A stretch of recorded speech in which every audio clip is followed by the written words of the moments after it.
Welcome, seekers of hidden truths, to a journey beyond the well-trodden paths of scripture and history. Today, we peel back the gilded layers of tradition to confront one of Christianity's most enduring enigmas. Who or what truly orchestrated the rise of the Catholic Church? Was it a purely divine unfolding, a spiritual destiny manifest? Or did the hands of powerful men, driven by motives both sacred and deeply secular, mold this colossal institution from the fervent hopes of a persecuted few? Prepare to venture into a realm where faith collides with ambition and spiritual evolution intertwines with calculated political strategy. For millennia, the story has been told. A messianic figure, Jesus of Nazareth, walked the dusty roads of Judea, his teachings of love and redemption igniting a flame that, after his crucifixion, was carried forth by his apostles.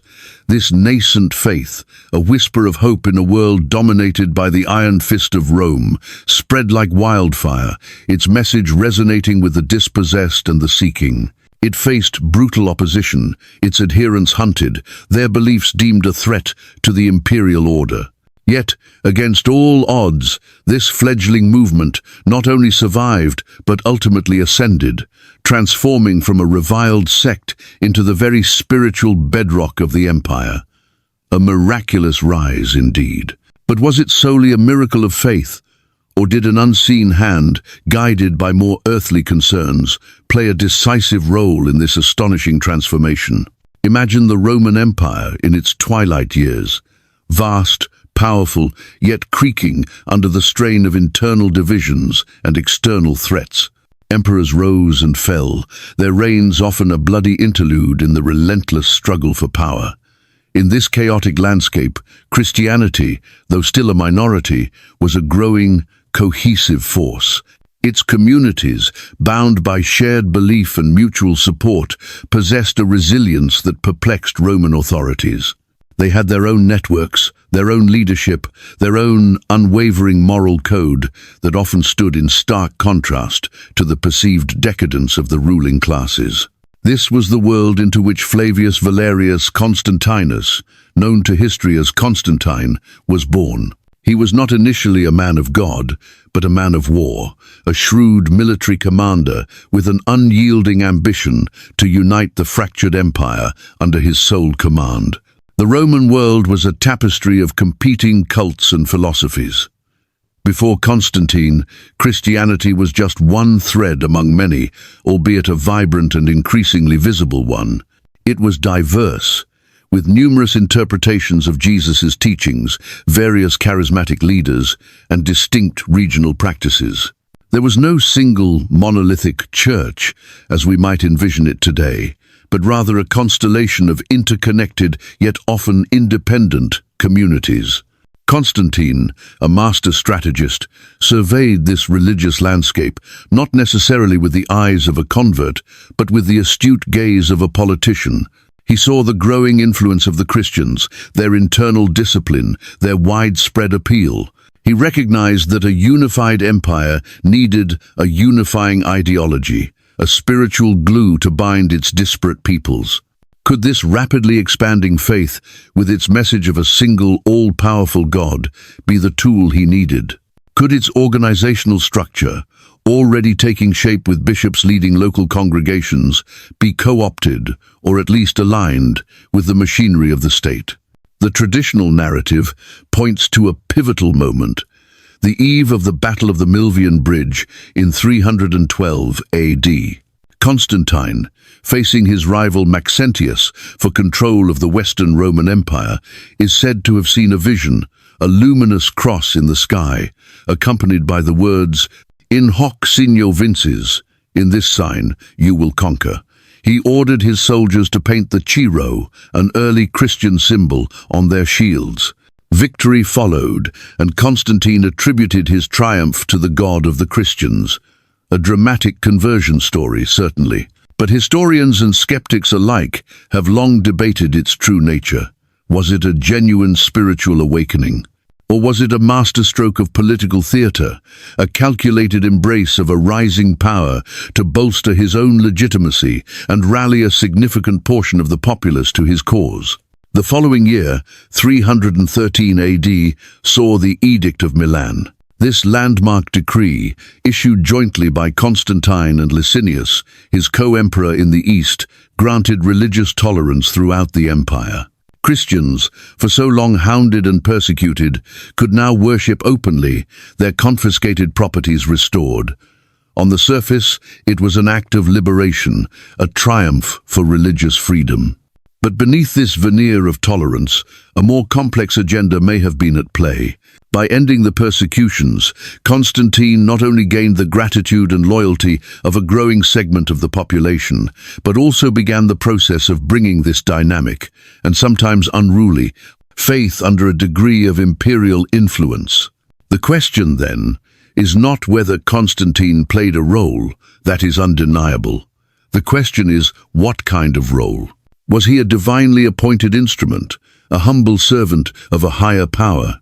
Or was he a pragmatic ruler who, seeing the shifting tides of religious adherence, skillfully harnessed a burgeoning spiritual movement for his own imperial ambitions? The transition of Christianity from a persecuted faith to a state-endorsed religion was not a simple evolution. It was a profound transformation, pregnant with implications that would echo down the centuries. And as we shall see, Constantine's involvement was far from over. The stage was being set for an even more direct intervention, an event that many consider the true birth of the institutionalized church, an event where doctrine would be debated, dissent suppressed, and the foundations of a powerful, centralized religious authority laid, stone by calculated stone. The whispers of hidden motives and political strategies had only just begun to stir. Constantine's victory at the Milvian Bridge and the subsequent Edict of Milan were not the culmination of his engagement with Christianity, but rather the overture to a far more intricate and consequential involvement. The newfound tolerance was a breath of fresh air for the beleaguered Christian communities, yet it also brought new challenges. With the threat of persecution lifted, internal disagreements over doctrine and practice, previously managed within smaller, often isolated groups, began to surface with greater intensity, threatening the very unity of the faith Constantine perhaps envisioned as a stabilizing force for his empire. Christianity in the early 4th century was a vibrant yet variegated tapestry. From the mystical Gnostics who sought salvation through secret knowledge, to the followers of Marcion who rejected the God of the Old Testament, to the burgeoning Arian controversy that questioned the very nature of Christ's divinity, the landscape was far from uniform. These diverse interpretations, while testament to the faith's intellectual dynamism, were a source of considerable friction. Bishops, excommunicated bishops, congregations fractured and passionate, often bitter, debates raged across the empire, from the bustling marketplaces of Alexandria to the learned circles of Antioch. For an emperor like Constantine, whose primary objective was the stability and unification of his vast domain, such internal religious strife was problematic. A fractured faith could hardly serve as a cohesive spiritual backbone for the empire. He needed a Christianity that spoke with a more unified voice, a doctrine that could be clearly articulated and, perhaps more importantly, managed. It is in this context that we must view his most significant intervention, the convening of the First Council of Nicaea in 325 AD. Imagine the scene. Hundreds of bishops, many bearing the physical scars of past persecutions, missing eyes, lamed limbs, bodies marked by torture, converging on the imperial summer palace in Nicaea, a city in Bithynia, modern-day Turkey. They came from every corner of the Roman world, from Hispania in the west to Persia in the east, representing a kaleidoscope of theological perspectives. And presiding over this august and undoubtedly tense assembly was not a seasoned theologian or a revered spiritual elder, but the emperor himself, Constantine, the soldier, the politician, the recent, and perhaps still pragmatic, convert. The official purpose of the Council of Nicaea was to settle the Arian controversy. Arius, a presbyter from Alexandria, taught that Jesus Christ, the Son, was a created being, subordinate to God the Father, not co-eternal or of the same substance.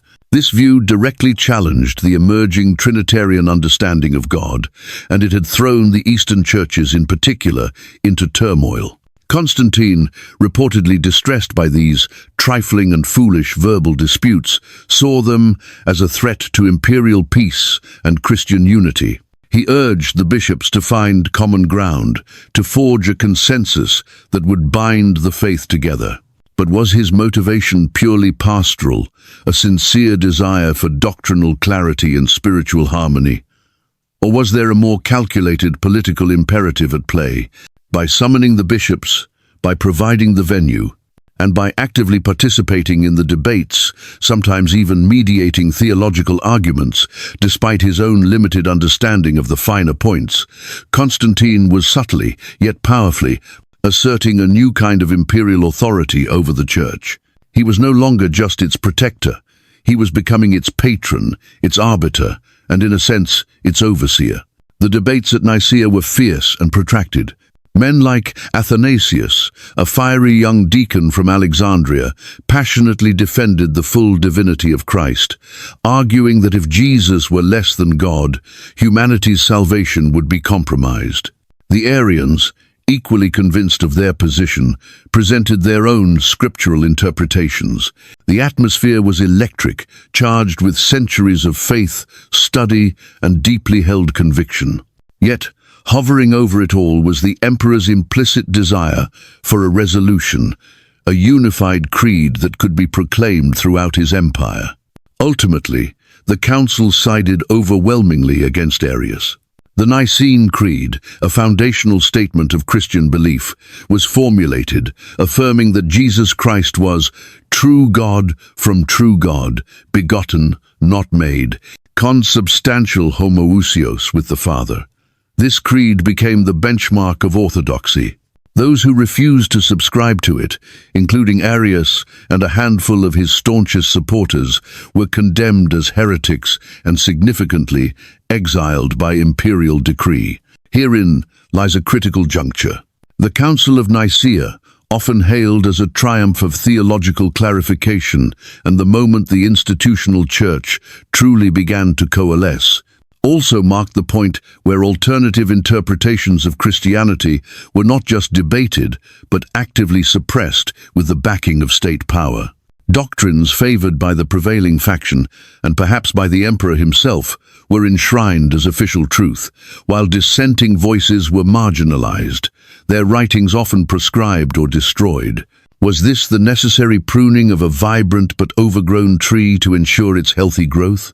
Or was it the deliberate shaping of a faith to align with imperial interests, favoring doctrines that emphasized order, hierarchy, and obedience, qualities that would undoubtedly appeal to a ruler seeking to solidify his control? Theories abound that Constantine, in his pragmatic wisdom, saw the utility of a standardized, hierarchical religious structure. A church with clear lines of authority, with bishops answerable to metropolitans and perhaps ultimately to a figurehead in Rome or Constantinople, would be far easier to manage and integrate into the imperial system than a diffuse collection of independent and potentially rebellious sects. The Council of Nicaea, by formalizing a version of Christian belief and condemning alternatives, was a crucial step in this direction. It laid the foundation for a church backed by imperial endorsement, a church with the power to define what was true and what was heretical, a church whose reach could now extend far and wide, not just on the wings of spiritual conviction, but on the eagles of Roman might. The emperor's influence didn't end with theological pronouncements. Constantine lavished the church with patronage, funding the construction of magnificent basilicas in Rome, Jerusalem, and his new capital, Constantinople. He granted clergy special privileges, including exemption from certain taxes and civic duties, effectively elevating them to a new status within Roman society. This imperial embrace, while undoubtedly beneficial in many ways, also tied the church ever closer to the state, creating a dynamic of interdependence that would have profound and often problematic consequences for centuries to come. It is no surprise, then, that whispers of conspiracy, of hidden agendas, began to swirl around the origins of this increasingly powerful institution. In the politically charged atmosphere of its early development, where spiritual authority was becoming intertwined with imperial power, some began to suggest that the church was being fashioned not merely as a vessel of salvation, but as a sophisticated instrument of social and political control. Was Constantine the true architect of this grand design, a mastermind weaving faith and power into an indomitable force? Or was he, perhaps, a pawn in a larger game, influenced by shadowy advisors or ancient, clandestine societies with their own long-term ambitions for the destiny of humanity? The story was becoming more complex, its layers deeper and more intriguing than many dared to imagine. The question of who truly founded the Catholic Church was no longer simple. It was a gateway into a labyrinth of faith, power, and the enduring human struggle for meaning and control. The imperial sun, once a symbol of persecution, now cast a golden, if somewhat conditional, glow upon the burgeoning Christian Church. Constantine's embrace at Nicaea had undeniably provided a framework for unity and an unprecedented level of state support. Yet, this very process of standardization and imperial endorsement carried within it the seeds of a profound transformation, one that some whispered involved not just the elevation of a chosen orthodoxy, but the deliberate suppression of alternative spiritual paths and the subtle absorption of ancient, pre-Christian symbolism. The early Christian landscape, as we've glimpsed, was far richer and more diverse than the streamlined narrative that emerged from Nicaea might suggest. Mystical traditions, such as Gnosticism, flourished in the first few centuries, offering complex cosmologies and emphasizing salvation through gnosis, or direct, experiential knowledge of the divine. Gnostic texts, like the recently rediscovered Gospel of Thomas or the Gospel of Mary Magdalene, painted a picture of Jesus' teachings that often diverged significantly from what would become canonical. They spoke of an inner kingdom, of the divine spark within each individual, and of a spiritual journey less reliant on ecclesiastical intermediaries and more focused on personal enlightenment. These were not fringe cults easily dismissed. Gnosticism, in its various forms, attracted sophisticated intellectuals and offered profound spiritual solace to many. Its emphasis on a transcendent, unknowable God, and its often dualistic worldview, contrasting the spiritual realm of light with the flawed material world, resonated with philosophical currents of the time. However, such teachings, with their inherent individualism and questioning of established authority, posed a potential challenge to the hierarchical, centrally organized church that was beginning to take shape under imperial patronage. A faith that empowered individuals to seek direct communion with God, without the need for priests or bishops as gatekeepers, could undermine the very structures of power being so carefully constructed. The Council of Nicaea and subsequent councils played a crucial role in marginalizing these alternative Christianities. By defining a specific set of beliefs as orthodox, literally, right belief, anything that deviated was, by definition, heretical, from the Greek heresis, meaning choice or faction. This wasn't merely an academic distinction. Heresy became not just a theological error, but a spiritual crime, and increasingly, a civil one. The texts of Gnostic groups, along with those of other unapproved sects, were systematically sought out, condemned, and in many cases, burned. Centuries later, fragments of these writings, unearthed from the sands of Egypt or hidden away in forgotten monastic libraries, would offer tantalizing glimpses into these suppressed spiritualities, hinting at a form of Christianity focused on introspection, spiritual freedom, and a more direct, unmediated experience of the sacred.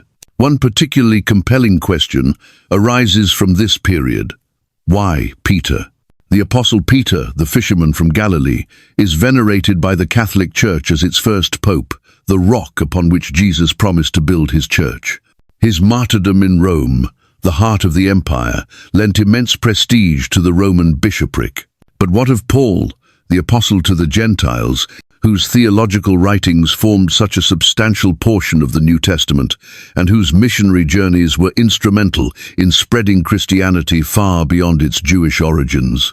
Paul's intellect, his sophisticated articulation of Christian doctrine, and his tireless evangelism arguably had a more profound impact on shaping the early Christian message for a wider audience. Some theorists propose that the elevation of Peter and the subsequent emphasis on the Roman See was not solely based on spiritual primacy. Peter, as portrayed in the Gospels, was a figure of immense faith, yet also one prone to impulsive actions and moments of doubt, a relatable, perhaps more malleable figure. Could it be that his persona, or at least the narrative constructed around him, better aligned with Constantine's vision for an institution that, while spiritually potent, could also be guided and, to some extent, governed? By controlling the central narrative, by emphasizing a particular line of apostolic succession through Peter in Rome, and by systematically sidelining or reinterpreting dissenting voices and alternative apostolic claims, the emerging church began to solidify itself as the supreme authority, not just in matters of faith, but increasingly in the interpretation of divine will for the temporal world. This process of consolidation wasn't just about suppressing alternative texts and interpretations. It also involved a subtle, yet powerful, weaving of existing cultural and symbolic threads into the fabric of Christian practice. Consider the cross, now the most universally recognized symbol of Christianity, representing Christ's sacrifice and resurrection. While undeniably central to the Christian story, the cross, in various forms, the Ankh, the swastika, before its 20th century corruption, was a potent symbol in numerous ancient pagan traditions long before the time of Jesus. It represented life, cosmic balance, the sun, or the meeting of divine and earthly planes. Could the adoption of such a universally resonant symbol have been a strategic choice? Some theorists argue that certain symbols were chosen not just for their connection to Christian events, but to leverage their pre-existing associations with power, transformation, and even mortality, concepts that could be skillfully harnessed to serve an agenda far broader than simple spiritual enlightenment. By imbuing these ancient symbols with new Christian meaning, the faith could more easily penetrate diverse cultures, making itself feel familiar, almost an organic extension of existing beliefs, rather than an entirely alien imposition. This syncretism extended to festivals and rituals. The celebration of Jesus' birth, Christmas, was strategically placed around the Roman festival of Saturnalia and the winter solstice, a time already marked by feasting, gift-giving, and the lighting of fires to symbolize the return of light. Easter, commemorating Christ's resurrection, coincided with ancient springtime festivals celebrating rebirth and renewal. Was this mere coincidence, a practical way to overlay new meanings onto existing cultural rhythms? Or was it a deliberate strategy of cultural assimilation, a way to make the transition to Christianity smoother, less jarring, for populations steeped in older traditions? The argument here is not to diminish the genuine faith and spiritual depth that drove these choices for many, but to explore the possibility that alongside sincere devotion, there were also calculated decisions at play. If the burgeoning church was to become a unifying force within a vast and diverse empire, it needed to be adaptable, capable of absorbing and reinterpreting existing cultural forms. This blending, this subtle appropriation and reconsecration of pagan elements allowed Christianity to permeate society more deeply, weaving itself into the very fabric of daily life, its roots intertwining with the ancient soil of human belief. As the Church solidified its influence, backed by imperial power and a carefully curated orthodoxy, those who challenged its doctrines or questioned its authority faced increasing pressure, ostracism, and avantibulars, don glauds, to cons, dons, dod, eventually, outright suppression. The vibrant, sometimes chaotic, diversity of early Christianity was being channeled, refined, and some would argue, constrained into a more singular, controllable form. The question lingers: was this consolidation a necessary step in preserving the core message of Jesus amidst a sea of competing philosophies? Or was it the beginning of a long, complex process where an institution, born of spiritual fervor, began to wield faith as a tool of power, subtly shaping beliefs and obscuring the original, perhaps more liberating, essence of the Nazarenes' teachings in favor of a more regimented, empire-friendly version of the faith? The shadows of these suppressed truths and symbolic weavings continue to stretch across the centuries, inviting us to look closer, to question, and to seek the hidden layers beneath the grand narrative. As the Roman Empire in the West began its slow, inexorable decline, a new power was steadily, almost imperceptibly at first, rising to fill the ensuing vacuum. This was the Church, increasingly centralized around the figure of the Bishop of Rome, who was gradually asserting a primacy that extended beyond the purely spiritual. The imperial endorsement initiated by Constantine had set in motion a dynamic where religious authority and political influence became increasingly and often inextricably intertwined. In the shifting sands of medieval hierarchies, authority, whether wielded by emperor or pope, was often presented as divinely ordained, a sacred trust dictating both spiritual and worldly affairs. One of the most audacious and enduring chapters in this complex alliance between church and nascent state power revolves around a document known as the Donation of Constantine, Constitutum Donatio Constantini. This remarkable text, which surfaced in the mid-8th century, purported to be a legal decree issued by Emperor Constantine himself in the 4th century.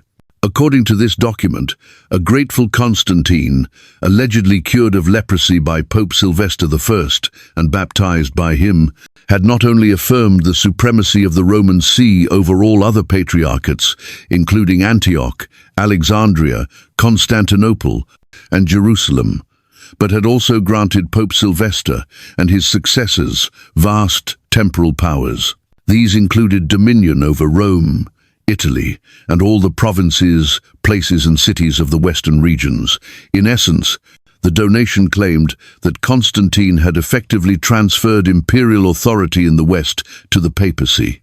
For centuries, this document served as a cornerstone of papal claims to temporal sovereignty and political supremacy over secular rulers in Europe. It was wielded with considerable effect by ambitious popes to justify territorial expansion, to assert authority over kings and emperors, and to bolster the Church's position as a major political player on the European stage.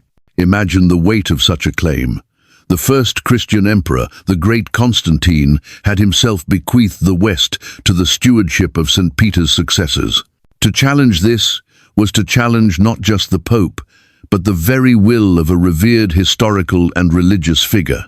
The power of the donation lay not just in its content, but in the aura of antiquity and imperial legitimacy it projected. In an age where historical records were scarce and critical scholarship in its infancy, such a document, apparently bearing the seal of Constantine, was a formidable weapon. It was invoked in disputes with Byzantine emperors, used to legitimize the Pope's crowning of Charlemagne as Holy Roman Emperor in 800 AD, an act that itself cemented the alliance between papal authority and Germanic kingship, and cited in countless negotiations and power struggles with European monarchs. However, the winds of intellectual inquiry, though often stifled, never truly died. During the Renaissance, a period of revived classical learning and burgeoning critical thought, scholars began to examine ancient texts with fresh eyes. In the 15th century, Lorenzo Valla, an Italian humanist and classical scholar, subjected the donation of Constantine to rigorous philological and historical analysis. His findings, published in De Falso Credita et Mentita Constantini Donatione Declamatio, Discourse on the Forgery of the Alleged Donation of Constantine, in 1440, were explosive. Valla demonstrated, through meticulous examination of its language, anachronisms, references to institutions and titles that did not exist in Constantine's time, and historical inconsistencies, that the document could not possibly have been written in the 4th century. It was, he concluded unequivocally, a forgery, likely fabricated in the 8th century. The exposure of the donation as a fraud sent shockwaves through the intellectual and political landscape. Though the Church itself was slow to officially acknowledge the forgery, it raised critical and deeply unsettling questions. Who had crafted this elaborate deception, and for what purpose? Some historians suggest it was an internal conspiracy within the papal curia, a deliberate act of fabrication designed to provide a legal and historical basis for the Church's expanding temporal ambitions and to assert its supremacy over the remnants of the Western Roman Empire and the emerging kingdoms of Europe. Was it a desperate measure in a time of chaos, an attempt to secure the Church's position amidst invading Lombards and waning Byzantine influence in Italy? Or was it a more calculated, long-term strategy to build a theopolitical empire? Further speculation points to a secret faction, perhaps within the Church itself or operating in the shadows, that employed this document as a key instrument in a grander design to extend its power and influence across Christendom. Others believe that various popes, even if not the original forgers, knowingly exploited the fraudulent donation to bolster their authority, seeing it as a divinely opportune tool to assert dominance over fractious European monarchs and to create a unified Christian commonwealth under papal leadership. The very fact that such a document could be created, disseminated, and accepted as genuine for so long speaks volumes about the control of information and the power of narrative in shaping political realities. The Church's asserted authority to crown and, in some cases, dethrone rulers, particularly within the complex tapestry of the Holy Roman Empire, exemplifies this symbiotic, yet often contentious, relationship between secular and ecclesiastical power. While the Church conferred a crucial layer of divine legitimacy upon monarchs through coronation rituals, this came at a price, an implicit acknowledgement of the Church's superior spiritual and sometimes political standing. Numerous clashes, some subtle, others erupting into open conflict, occurred as popes and emperors vied for ultimate control. One of the most notable and prolonged of these conflicts was the investiture controversy, which reached its peak in the late 11th and early 12th centuries. At its heart, the controversy was a power struggle over who had the authority to appoint, high-ranking clergy, such as bishops and abbots. For centuries, secular rulers, including emperors and kings, had routinely appointed church officials, often choosing men loyal to them or selling these lucrative offices. The Church, under a wave of reformist popes like Gregory VII, sought to reclaim this authority, arguing that such appointments were a spiritual matter and should be free from secular interference.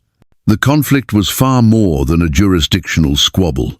Bishops and abbots controlled vast lands and significant wealth, wielding considerable secular power in addition to their spiritual duties. Control over their appointment meant control over these resources and influence.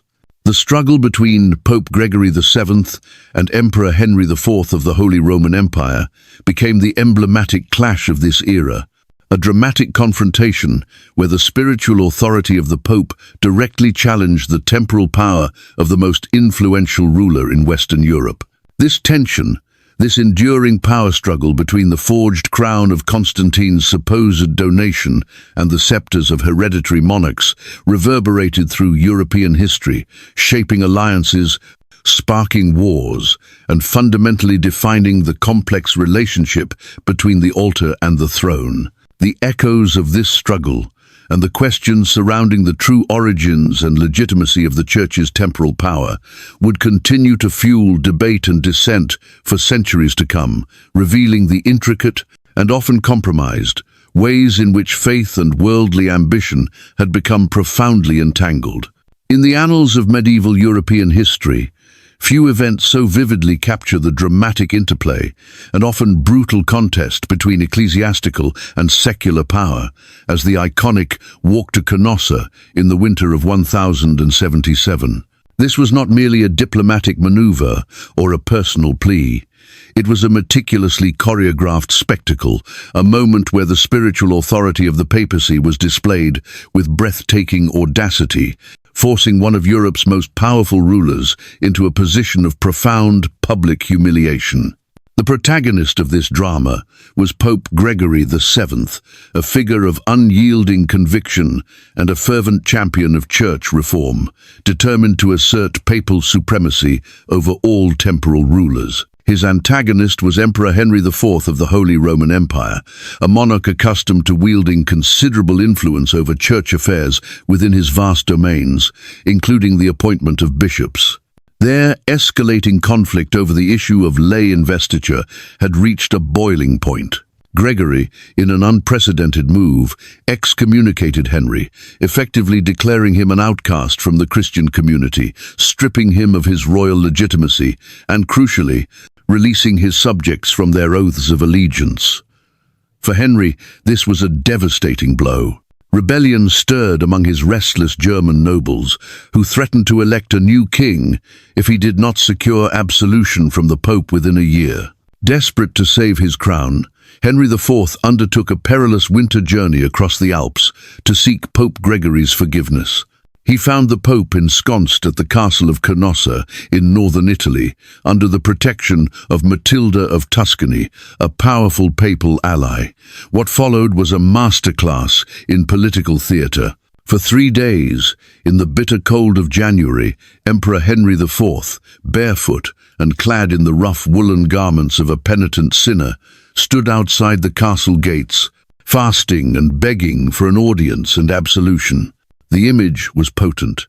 The mighty Holy Roman Emperor, heir to the legacy of Charlemagne and the Caesars, reduced to a supplicant before the spiritual authority of the Pope. When Gregory finally relented and granted absolution, it was a triumph for the papacy, a seemingly undeniable demonstration of the Church's power to humble even the greatest of earthly monarchs.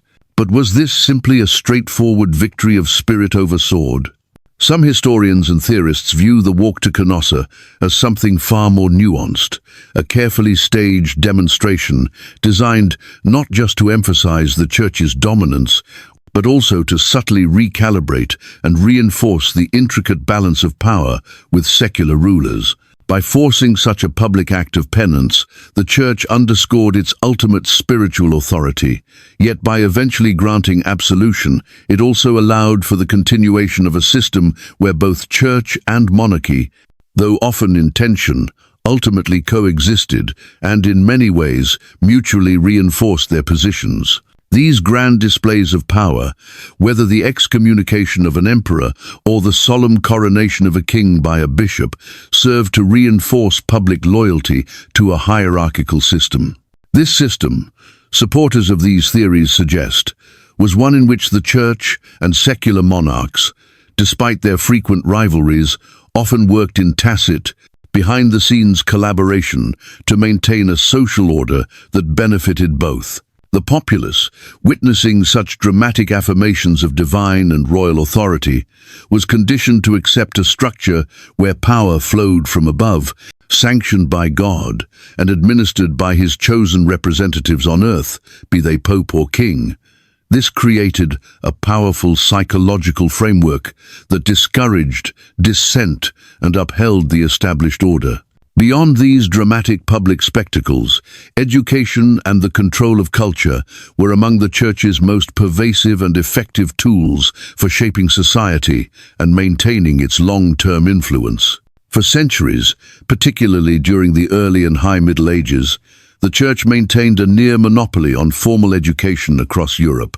Monasteries were the primary centers of learning, preserving ancient texts, albeit selectively, and providing instruction. Cathedral schools, and later, the nascent universities, many of which grew out of these ecclesiastical institutions like Paris, Oxford and Bologna, were staffed predominantly by clergy.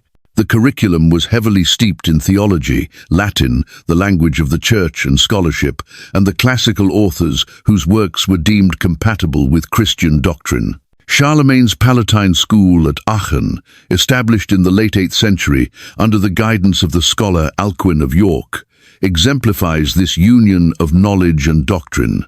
While Charlemagne sought to revive learning and literacy to strengthen his empire, the educational framework was firmly rooted in Christian principles, ensuring that academic pursuits supported and reinforced the Church's teachings and the divinely ordained social hierarchy.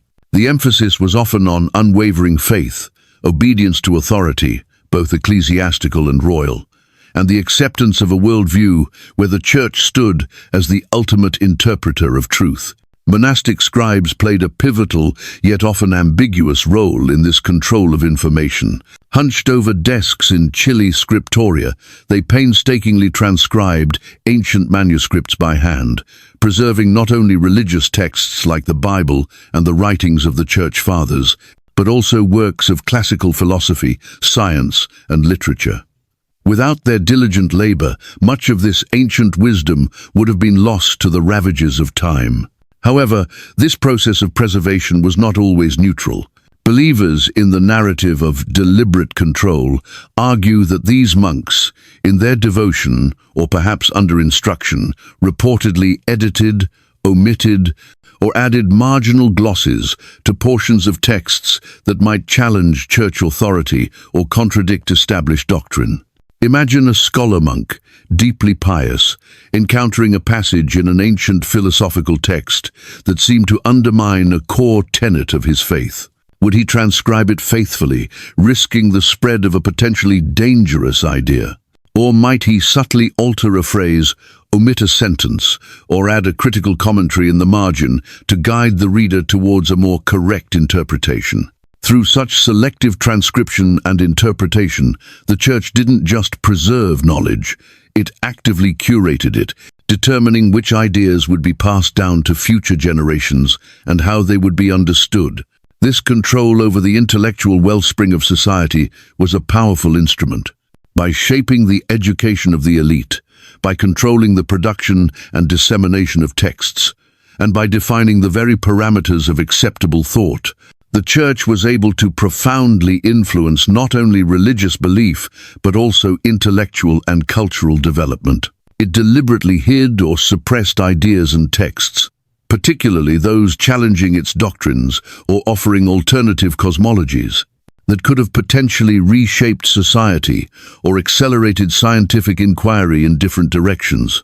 The trial of Galileo Galilei, centuries later, condemned by the Inquisition for daring to propose a heliocentric model of the universe that contradicted the Church-approved geocentric view, stands as a stark, though later, symbol of this long-standing practice of intellectual control. For those questioning the Church's motives, the Galileo affair was not an isolated incident, but the culmination of a centuries-long agenda to protect its authority by limiting alternative perspectives and maintaining a worldview where the Church, as God's earthly representative, remained unassailably central.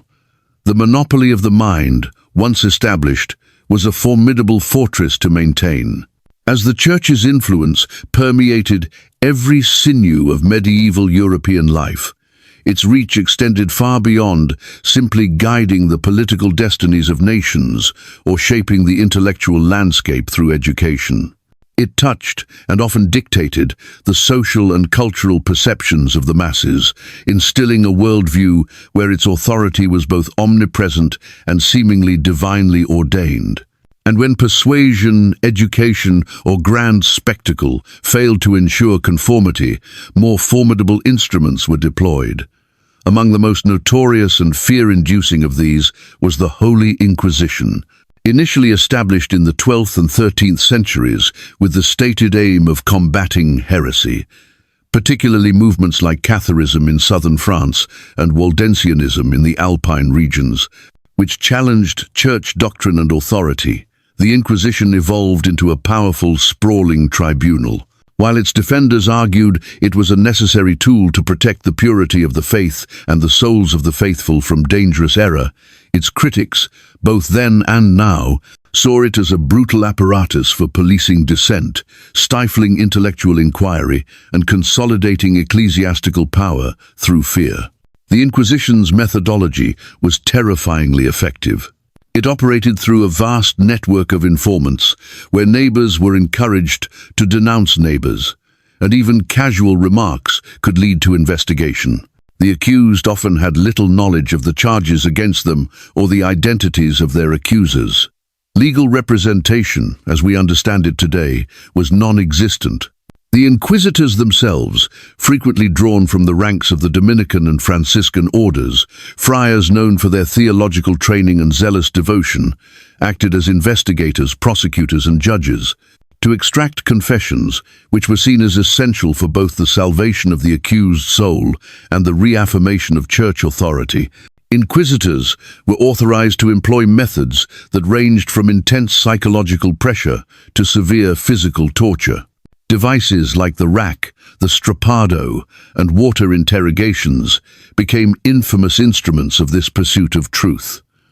Under such duress, many victims, innocent or guilty, were forced to admit to crimes they hadn't committed, to implicate others, or to recant beliefs they may have genuinely held. The public spectacle of an auto da fe, act of faith, where heretics were formally sentenced and often handed over to secular authorities for execution, typically by burning at the stake, served as a chilling reminder of the consequences of defiance. According to some theorists, the Inquisition's mission extended far beyond mere religious purity. It became a powerful means to suppress any form of intellectual independence or scientific inquiry that could potentially undermine the Church's doctrines or its carefully constructed worldview. Thinkers who dared to question Aristotelian physics, which had been integrated into Church teaching, or who explored alchemical or natural philosophical ideas outside the approved framework, could find themselves under suspicion. The very act of independent thought, if it strayed too far from accepted norms, could be construed as arrogance, a challenge to God's ordained order as interpreted by the Church. Alongside the coercive power of the Inquisition, the more subtle yet equally potent instruments of censorship and propaganda became crucial in shaping the medieval mind.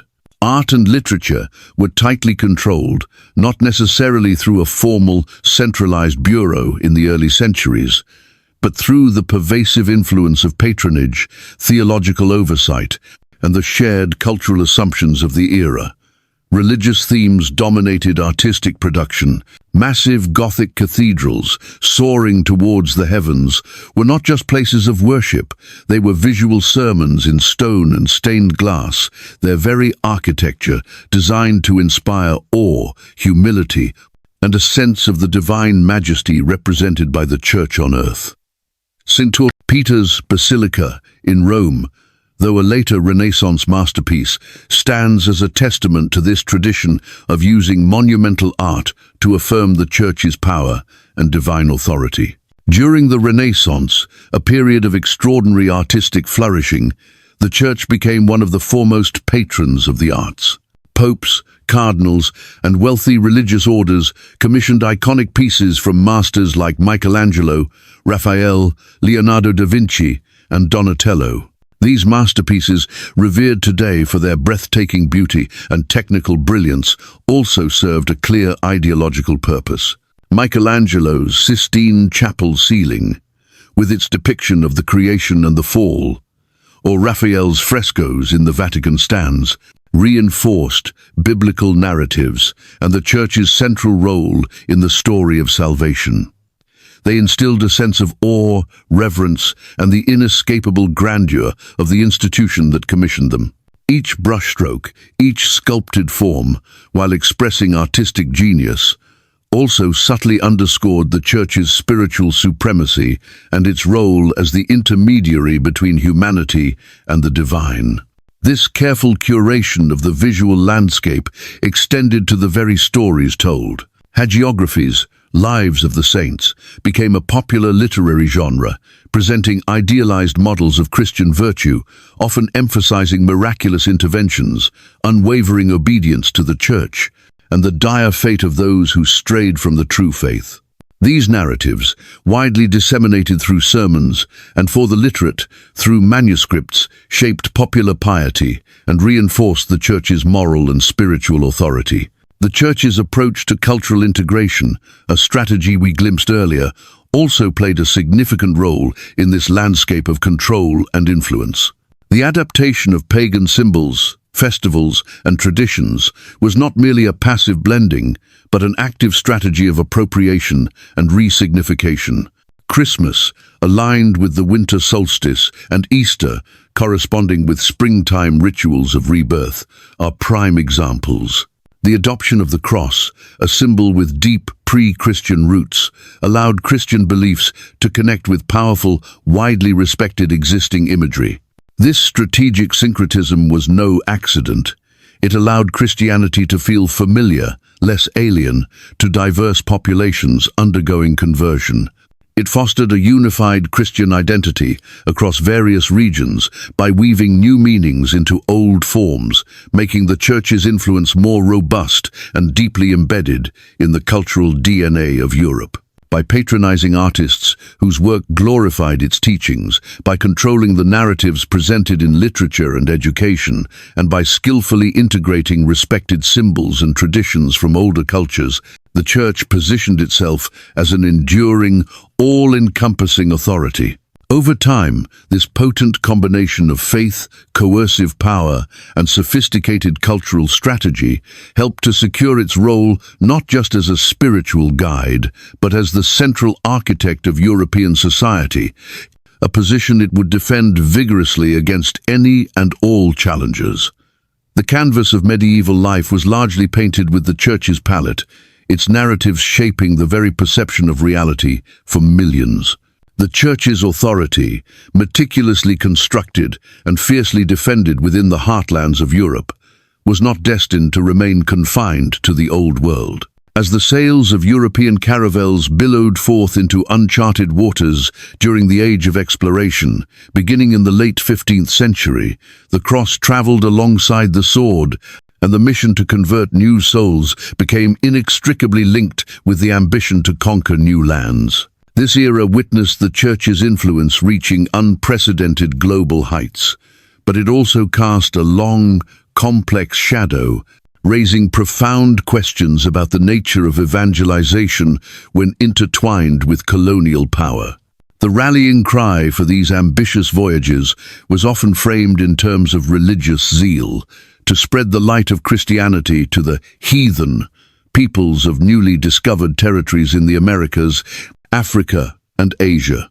Papal bulls, such as Romanus Pontifex, 1455, and Inter Caetera, 1493, granted European monarchs, notably those of Portugal and Spain, the rights to explore, conquer, and claim lands not already under Christian rule, with the explicit injunction to bring their inhabitants into the Christian fold. This effectively provided a divine sanction for colonial expansion, merging the ambitions of empire with the perceived sacred duty of the Church. Conversion was not just a spiritual imperative, it became a justification for conquest, a tool for cultural assimilation, and a means of legitimizing European dominance over indigenous populations. Religious orders, most prominently the Jesuits, Franciscans, and Dominicans, were at the forefront of these missionary endeavors. Armed with faith, Bibles, and often a profound conviction in the superiority of their own culture and religion, these friars and priests ventured into lands whose peoples possessed ancient, deeply rooted spiritual traditions of their own. Their mission, as they saw it, was to dismantle these pagan belief systems, topple idols, and replace them with the doctrines and rituals of the Catholic Church. The process was often far from gentle. In many regions, especially in the Americas, the arrival of Europeans brought not just a new faith, but also devastating diseases, brutal warfare, and the systematic exploitation of labor and resources. Indigenous cultures, with their complex social structures, sophisticated understandings of the natural world, and unique spiritual practices developed over millennia, were frequently deemed primitive, demonic, or simply obstacles to be cleared in the path of civilization and salvation. Languages were suppressed, sacred sites desecrated, traditional ceremonies forbidden, and ancestral knowledge often lost forever as entire communities were forcibly resettled and new religious and social structures imposed. The Church's alignment with colonial powers, while presented as a partnership for the salvation of souls, often masked a deeper strategy of cultural and political control. Promises of conversion were frequently coupled with the assurance of protection from the more brutal excesses of secular colonial authorities, casting the Church in a dual role, a potential sanctuary, yet also a powerful enforcer of the new colonial order. Loyalty to the Church often translated into loyalty to the colonial regime. Baptism could become a marker of assimilation, a sign that an indigenous individual was, at least superficially, accepting the new European-dominated reality. This is not to say that all missionaries were cynical agents of empire or devoid of compassion. Figures like Bartolomé de las Casas, a Dominican friar who initially participated in the conquest of Cuba, later underwent a profound conversion of conscience. He became a fierce advocate for the rights of indigenous peoples, tirelessly documenting and denouncing the atrocities committed by Spanish colonizers and arguing passionately for more humane treatment and peaceful methods of evangelization. His writings, though controversial and often suppressed at the time, offer a powerful counter-narrative to the triumphalist accounts of colonial expansion. However, Las Casas was often a voice crying in the wilderness. The institutional stance of the Church, while sometimes expressing concern for the welfare of new converts, generally leaned towards supporting the colonial enterprise. The vast resources of the New World, gold, silver, land and labor, were too tempting for European crowns, and the Church, as a major landowner and influential institution, often benefited, directly or indirectly, from this system. This inherent ambivalence, this tension between the stated mission of spiritual salvation and the practical realities of colonial exploitation, sparked internal conflicts within the Church itself. Some clergy viewed colonization as a divinely ordained religious obligation, a chance to expand Christendom exponentially. Others, witnessing the devastation firsthand, saw it as a profound betrayal of Christian principles, a cultural holocaust conducted in the name of God. In its quest to blend spiritual mission with political influence and economic advantage, the Church extended its reach into the lives of millions across the globe. Its dominance in art, education, and historical narrative, honed over centuries in Europe, was now exported to these new territories. Grand cathedrals, often built with indigenous labor, rose in colonial capitals, symbols of the new religious and political order. Mission schools were established, teaching not just the catechism but also European languages and customs, further eroding indigenous cultures. Over time, Christian processions, feast days, and rituals began to overshadow, and in many cases deliberately replace indigenous celebrations in the Americas and elsewhere. However, this was rarely a complete eradication. Aspects of indigenous traditions, deities, and artistic motifs were sometimes quietly incorporated or syncretized into local expressions of Catholicism. This blending could make the transition to Christianity feel more seamless, almost as if the new faith were an extension or fulfillment of local beliefs rather than a complete rupture. This spiritual conquest, as some historians term it, reshaped the cultural identities of entire societies, establishing European religious practices and the worldview that accompanied them as the dominant norm.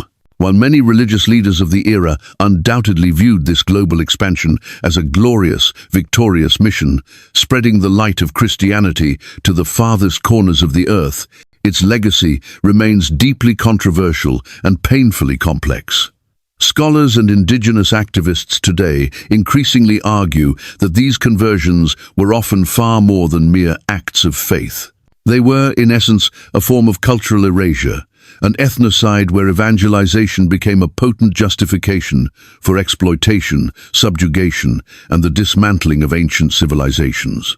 This merging of faith, power, and politics in the colonial crucible created a multifaceted legacy, one that continues to fuel passionate debates about the Church's motivations, its historical impact, and the enduring consequences for peoples and cultures across the globe. The cross, planted on distant shores, cast a shadow that stretched far beyond the spiritual realm, forever altering the destiny of nations and the very fabric of human history. As we draw the threads of this exploration to a close, we stand before a vast and intricate tapestry, woven with strands of unwavering faith, profound spiritual yearning, astute political maneuvering, and, at times, brutal assertions of power. The question of who truly founded the Catholic Church and what forces genuinely shaped its ascent does not yield a simple answer. Instead, it unfurls into a narrative of breathtaking complexity, challenging established perspectives and inviting us to peer beyond the sanctified veils of tradition. The journey from a small, persecuted Jewish sect in Roman-occupied Judea to a global institution of unparalleled influence is a story of transformation, adaptation, and undeniable endurance.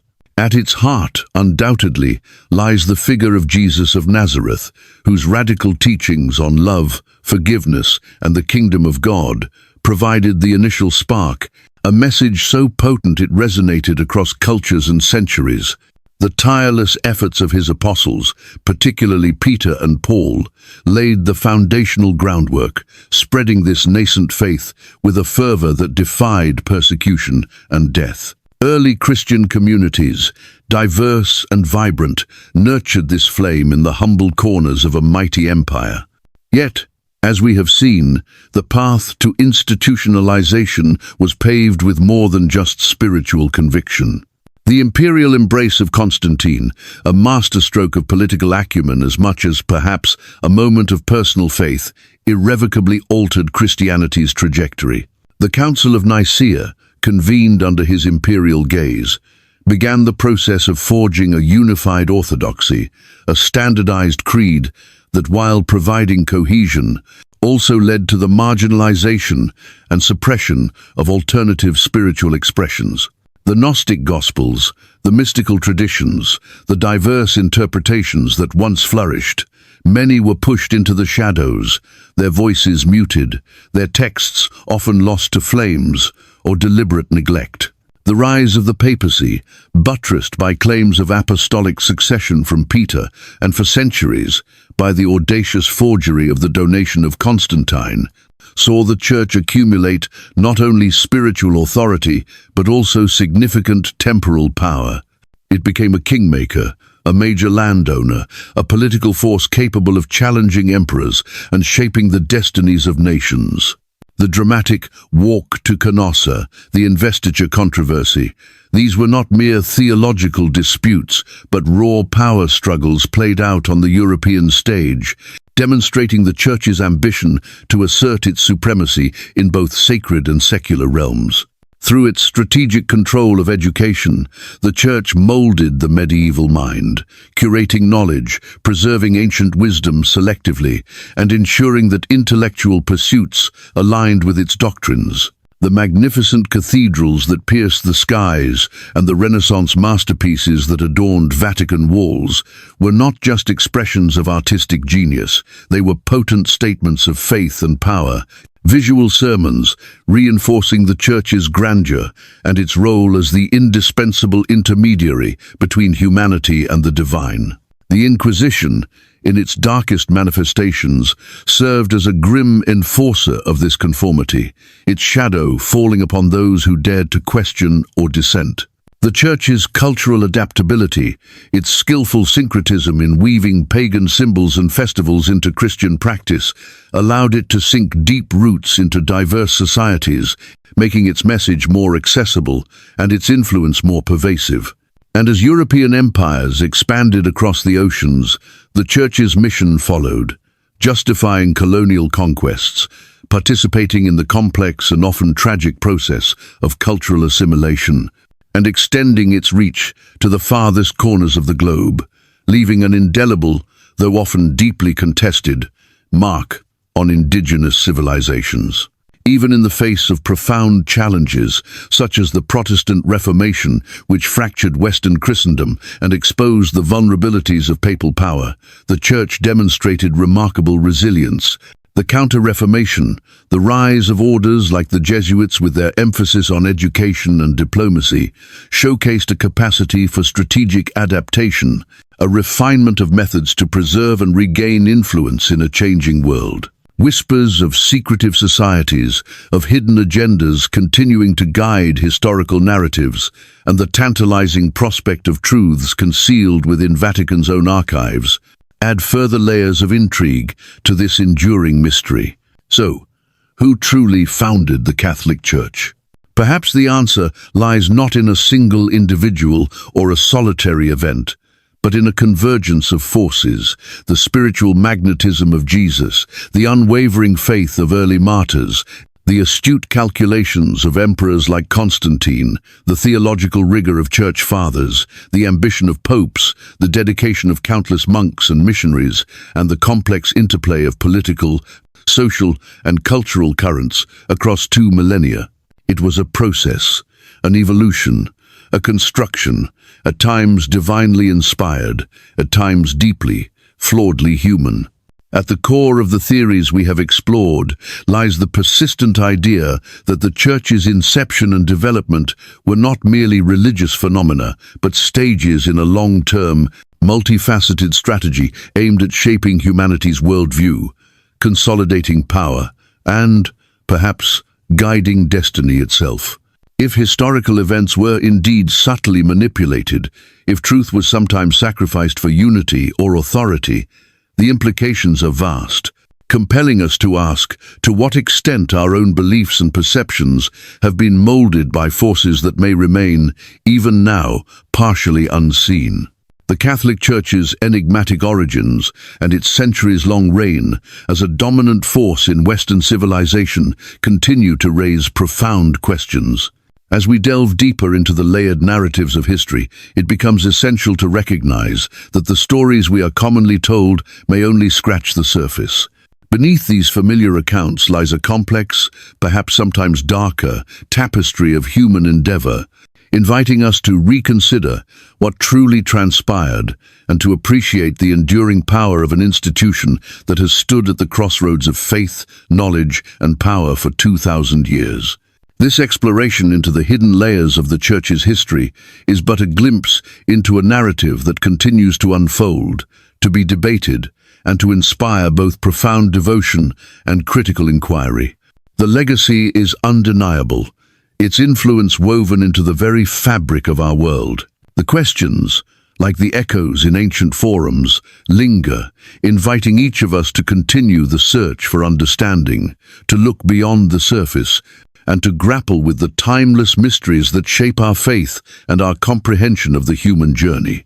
Thank you for joining us on this odyssey through history and faith. May we all continue to seek, to learn, and to grow in our understanding of the forces that have shaped our world and the spiritual paths we walk.